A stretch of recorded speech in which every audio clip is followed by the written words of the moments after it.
In 2012, the city of Abidjan exploded with violent fighting over the presidency of Ivory Coast. Thousands of citizens fled for their lives. 18-year-old Elvis, along with his younger brother and the grandmother who was raising them, joined the exodus. As a refugee, Elvis was forced to carry heavy loads each day to earn a simple meal for the three of them. By the time peace was reached and they were free to return home, Elvis had suffered a terrible injury.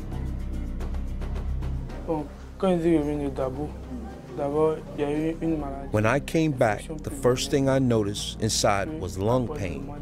Then I felt the pain in my back. It felt like a razor. I couldn't stretch or rise up. I had to use the wall or something else to help me stand and move. It became incredibly difficult for me just to stand up or walk. One day, when Elvis was struggling to walk down the street, he fell to the ground, suddenly paralyzed by unbearable pain. He was rushed to the local hospital, where doctors took x-rays and discovered a severely damaged disc in his lower back. I was kept at the hospital for a week.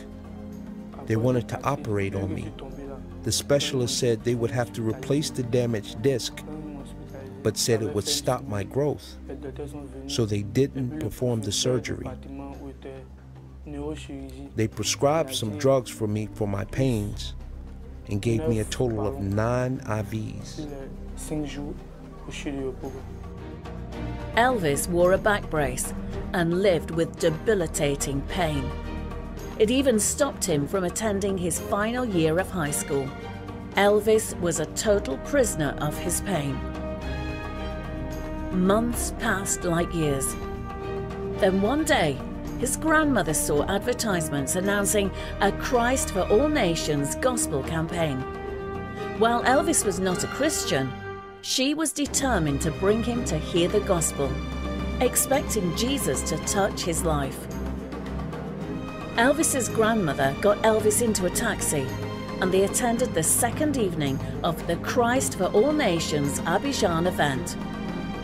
Elvis sat on the ground, listening to the message of salvation and hearing evangelist Daniel Calenda explain the power of God to answer prayers.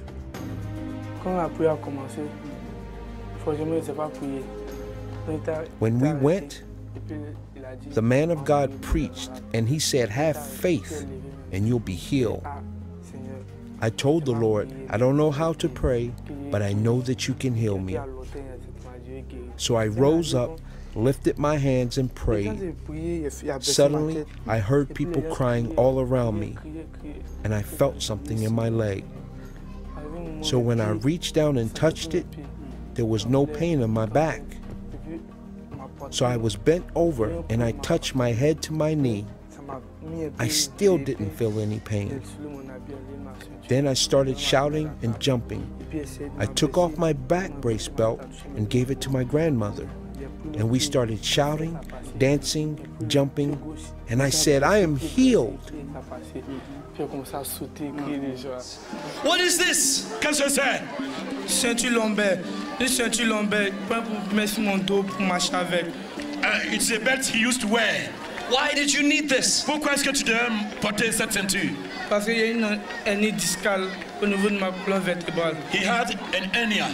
A hernia? A hernia. Where? On his spine. The spine.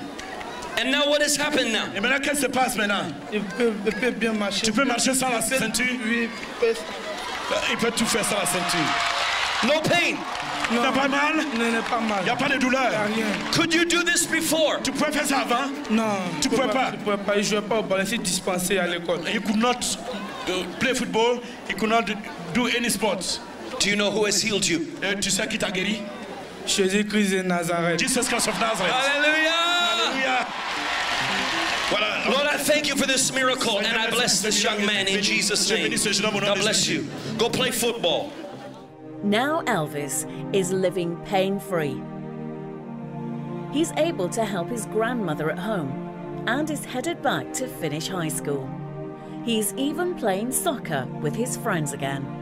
But the greatest blessing is this: Elvis has opened his heart to Jesus.